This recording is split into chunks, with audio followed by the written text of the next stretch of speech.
নমস্কার। আমার ভিডিও ভালো লাগলে গুরু পূর্ণিমা, অবশ্যই লাইক কমেন্ট গুরুর করবেন পদে আর শতকোটি সাবস্ক্রাইব প্রণাম। আর বেশি বেশি করে গুরু ব্রহ্মা, শেয়ার করে দেবেন। গুরু বিষ্ণু, গুরুদেব ও মহেশ্বর, গুরুরেব পরং ব্রহ্ম, তস্মাই শ্রী গুরুবে নমঃ।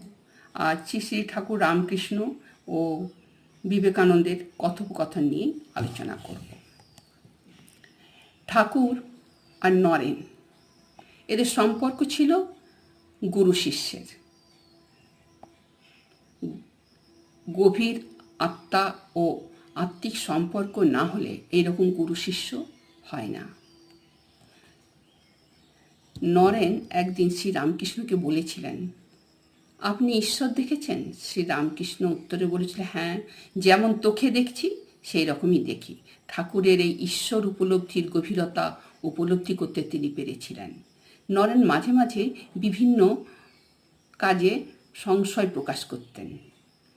তখন অসুবিধা হলে তিনি ঠাকুরের কাছে যেতেন, ঠাকুরই তাকে পথ দেখাতেন। একবার নরেন্দ্রনাথ যখন শাস্ত্রের বিভিন্ন বিষয় নিয়ে সন্দেহ প্রকাশ করেন, তখন ঠাকুর তাকে বুঝিয়েছিলেন যে ঈশ্বর লাভের জন্য শাস্ত্রের চেয়েও ভক্তি ও একাগ্রতা জরুরি। নরেন সেবাব্রত দেখে নরেনের ঠাকুর মুগ্ধ হয়েছিলেন। তিনি নরেনকে বলেছিলেন, যেমন করে পারিস মানুষের সেবা করিস, ঈশ্বরকে লাভ করার এটা একটা শ্রেষ্ঠ পথ। শ্রী রামকৃষ্ণ ও নরেন্দ্রনাথকে সবসময় আশীর্বাদ করতেন এবং তার মধ্যে ঈশ্বরীয় ভাবনা দেখতে পেতেন।